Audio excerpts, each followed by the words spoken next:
Good morning dear student, myself Pradeep Sharma. Dear student, आज हम पढ़ेंगे मेजर क्रॉप्स के बारे में। पिछले वीडियोस में हमने पढ़ा था कि what is the agriculture, types of the agriculture, उसके बारे में हमने पढ़ा था।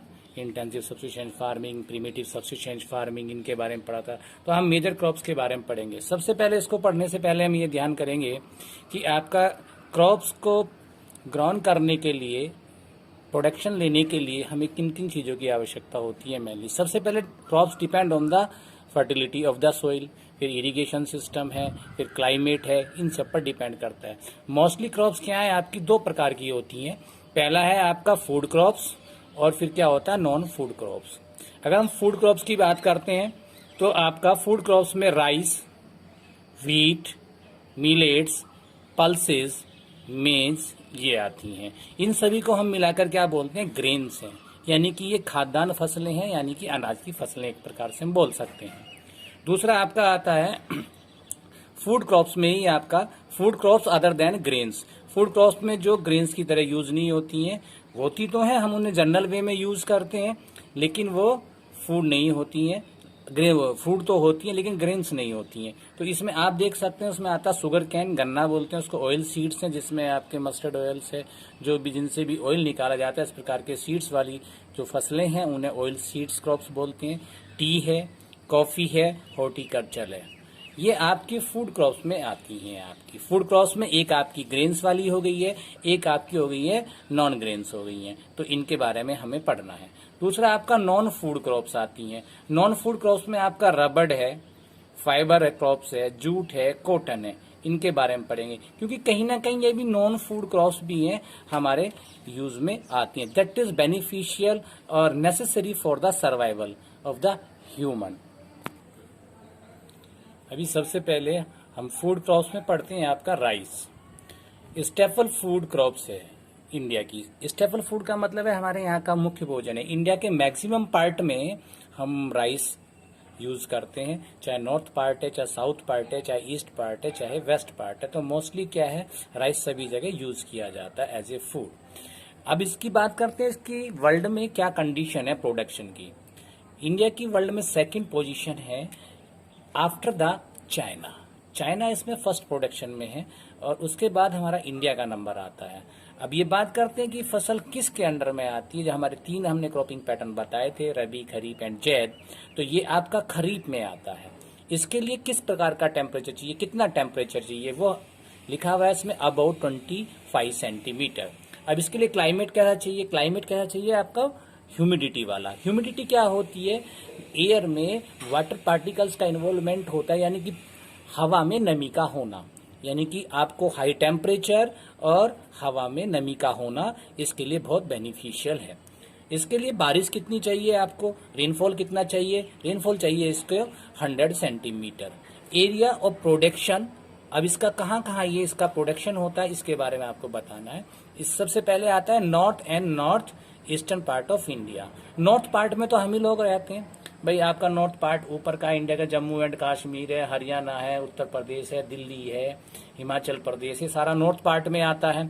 और नॉर्थ ईस्टर्न पार्ट में कौन सा पार्ट आता है, अगर हम ऐसे इंडिया का ऐसे कर लें, ऐसे आप बना लीजिएगा, ऐसे नॉर्थ, साउथ, ईस्ट, वेस्ट, ये आपने बनाया है, तो नॉर्थ ईस्ट पार्ट आपका ये पड़ेगा। इसमें मोस्टली क्या है, ये सारा पार्ट बिहार है, ये बिहार भी आप ले सकते हैं, इसमें आपका असम जितना भी है सारा पार्ट ये आपका पड़ेगा। और दूसरी बात करते हैं, अगर इंडिया का हम इस तरीके से माप बना लेते हैं, जितना भी कोस्टल एरिया जहां पर भी पानी की काफी आपको जरूरत पड़ती है इस फसल के लिए, तो जहां पर पानी अवेलेबल है आपके लिए, वाटर अवेलेबल है, तो वहां पर ये आपको आराम से फसल उगा सकते हैं, जिसमें मिलता है आपको। अब एरिया प्रोडक्शन के बारे में आ गया। दूसरा कोस्टल एरिया भी बता दिया हमने। डेल्टा एक रीजन, डेल्टा क्या होता है, जहाँ पे जो दो रिवर्स मिलती हैं वो अपने पास में मिट्टी लाती हैं, तो मिट्टी से एक मैदान बन जाता है, तो उस मैदान पर भी ये राइस को ग्रो किया जा सकता है। Production in the less rainfall area, अब जो इसका मैंने कहा कि ये ऑल ओवर इंडिया में यूज होती है, तो इसका प्रोडक्शन वहां पर भी हो सकता है जहां पर भी कम बारिश होती है, लेस रेनफॉल। इसके लिए आप देख सकते हैं क्या करेंगे, उसके लिए पानी तो चाहिए प्रोडक्शन के लिए, क्योंकि ये फसल ऐसी है। तो इसके लिए हम क्या करते हैं, वहां पे एक नहरों का जाल बिछा देते हैं। डेंस नेटवर्क है, यानी कि डेंस नेटवर्क का मतलब है काफी नहरें हम बना लेते हैं, जैसे इरिगेशन के लिए ट्यूबवेल्स भी हम उसमें यूज कर सकते हैं, ट्यूबवेल से पानी निकाल सकते हैं, अंडरग्राउंड वाटर को हम उसमें यूज कर सकते हैं। ऐसे एरियाज कौन कौन से हैं आपके? पंजाब है, हरियाणा है and western Uttar Pradesh. Part of Rajasthan में भी हम इसको ग्रो कर सकते हैं। आप इसमें आपकी जो बुक है इसमें पिक्चर दिया हुआ है, आप इसको देख सकते हैं। यहाँ पर आपको मैप दिया गया है, यहाँ पर जो मेजर एरिया दिया हुआ है और माइनर एरिया दिया हुआ है।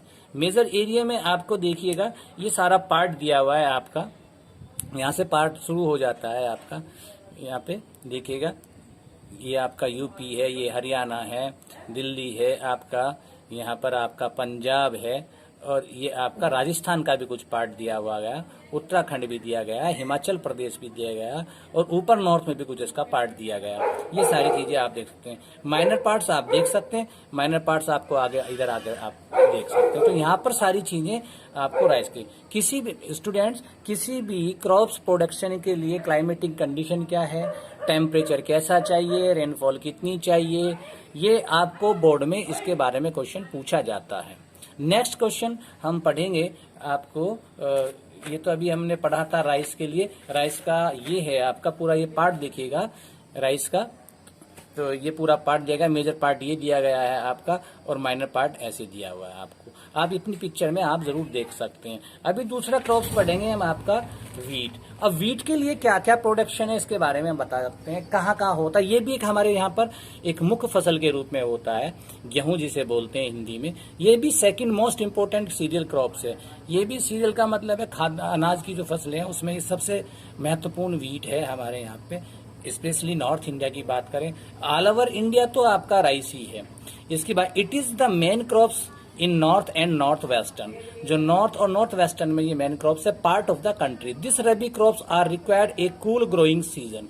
यानी कि जब इसको ग्रो करते हैं, देखिए किसी फसल को जब आप आइडेंटिफाई करते हैं, जब उसका डाटा देते हैं, तो इस चीज को ध्यान में रखना होता है कि आपको वो कौन सी क्रॉप्स है, किस प्रकार का उसको क्लाइमेट चाहिए, कितना टेम्परेचर चाहिए, और कितनी उसको आपका रेनफॉल चाहिए, और किस प्रकार की अदर कंडीशंस उसको अवेलेबल होनी चाहिए फॉर द बेटर ग्रोथ। तो ये क्या है, कूल ग्रोइंग सीजन में इसको बोया जाता है। एंड ब्राइट सनसाइन, जब उसको काटते हैं तो उस समय क्या होना चाहिए, सनसाइन बहुत ब्राइट होना चाहिए। आपको पता है जब गेहूं की कटाई होती है तो उस समय सूरज बहुत चरम पर होता है, गर्मी बहुत होती है। इट रिक्वायर्ड, अब इसके लिए अभी इसी साल इस बोर्ड में क्वेश्चन पूछा गया है 2019 के क्वेश्चन, 2020 में जो अभी एग्जाम हुआ है, कि इसको कितना टेम्परेचर चाहिए या कितनी बारिश चाहिए। तो इसमें इसको 50 to 75 सेंटीमीटर, उसमें क्या चाहा आपका राइस में मोर देन 100 सेंटीमीटर की रेनफॉल चाहिए थी, लेकिन इसमें आपको कितना चाहिए, 50 to 75। और ये ग्रोइंग सीजन है। This are important wheat growing zones. अगर वीट ग्रोइंग जोन्स की बात करें, गंगा सतलज का प्लेन्स है, north west black region of Deccan है। In major wheat producing state are Punjab है, इसमें हरियाणा है, उत्तर प्रदेश है, बिहार है, राजस्थान है, and parts of the Madhya Pradesh है। अब तीसरी हमारी सीरियल क्रॉप्स आती है स्टूडेंट, उसमें तीसरी हमारा है ज्वार, बाजरा एंड रागी। इन सबको मिलाकर हम मिलेट्स बोलते हैं। मिलेट्स का मतलब है मोटा अनाज। ये भी हमारे यहाँ पर इंडिया में काफी यूज किया जाता है एज ए सीरियल क्रॉप। इसके बारे में इसे हम कोर्स ग्रेन भी बोलते हैं, जिसे हमने अभी बताया मोटा अनाज। They are very high nutritional values, इसमें बहुत सारे न्यूट्रिशंस होते हैं that is good for the body development. For example ragi is very rich in iron. अब इसमें जो अलग अलग में क्या क्या दिया, सभी क्रॉप्स में कुछ ना कुछ होता है। तो रागी में क्या, आयरन बहुत होता है, कैल्शियम बहुत होता है, माइक्रोन्यूट्रिएंट्स रफ फेज का भी काम करता है। तो ये jowar is the third most production. तो ज्वार की बात करें, ज्वार दोनों जगह यूज होता है। ज्वार हम एज ए सीरियल क्रॉप्स में भी यूज करते हैं, ज्वार को हम लोग भी यूज करते हैं एज ए फूड में। दूसरी चीज अब इसे हम फोडर के यूज में भी यूज करते हैं, पशुओं के फोडर के यूज में भी करते हैं, पशुओं के खाने के यूज में भी करते हैं। It is rain fade crops mostly grown in the most areas which hardly needs irrigation.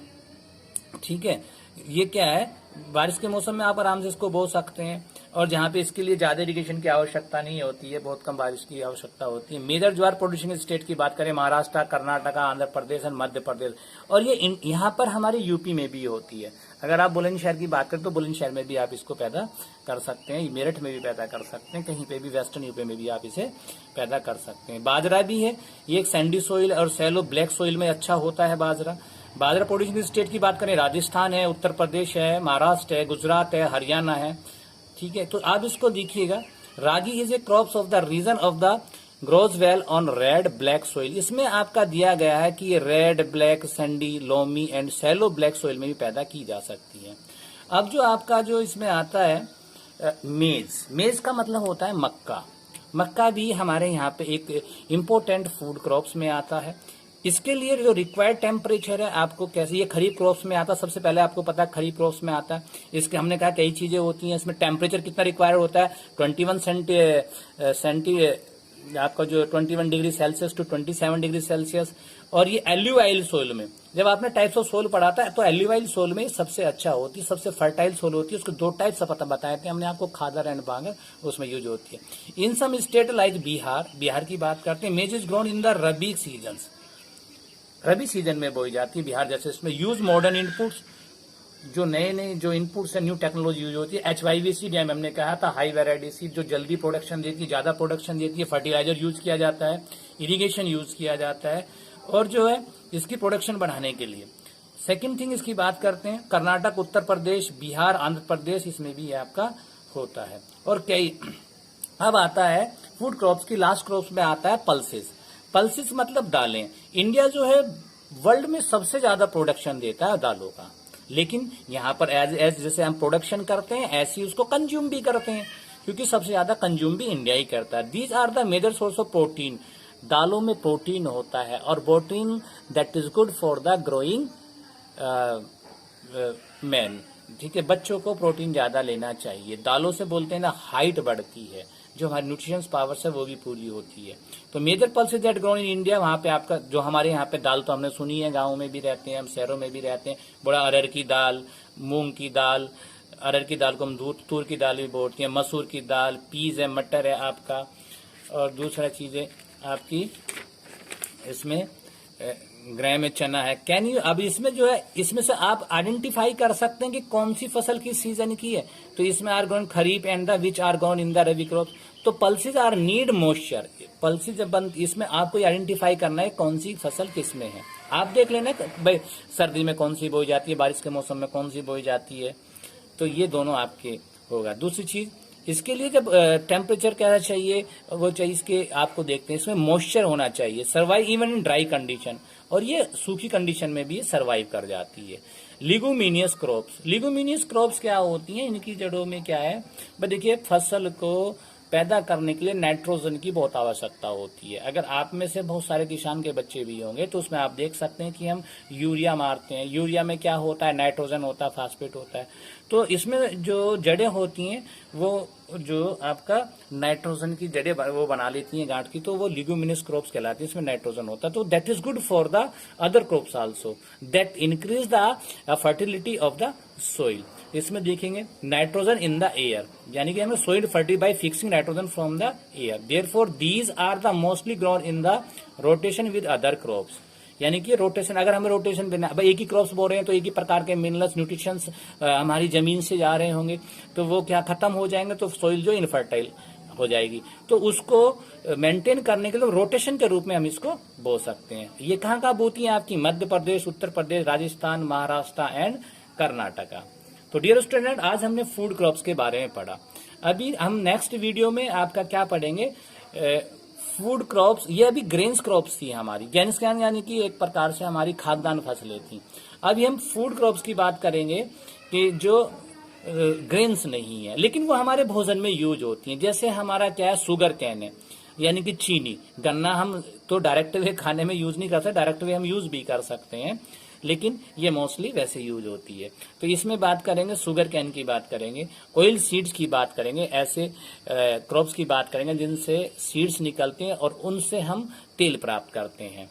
T की बात करेंगे, कॉफी की बात करेंगे, तो ये सारी चीजें हम बात करेंगे। डियर स्टूडेंट, इस चैप्टर को आप डीपली पढ़िएगा, क्योंकि इस चैप्टर में से आपको जो पूछे जाते हैं क्वेश्चन इस प्रकार से, कभी कभी इनका जो है कि राइस के लिए क्लाइमेटिंग कंडीशन कैसी चाहिए, आपके दूसरा वीट के लिए कैसी क्लाइमेटिंग कंडीशन चाहिए, ये कहाँ कहाँ पैदा होती है, मेजर एरिया कोर्स है, ये कहाँ पर सब्सिस्टेंस कही जाती है और कहीं पे ये कॉमर्शियल कहा जाता है। तो ये क्वेश्चन भी पुटअप किया। मोस्टली इसके कैसा क्लाइमेट चाहिए भाई, टेम्परेचर कैसा चाहिए, बारिश कैसी चाहिए, 1 मार्क्स में तो मोस्टली पूछ लिया जाता है।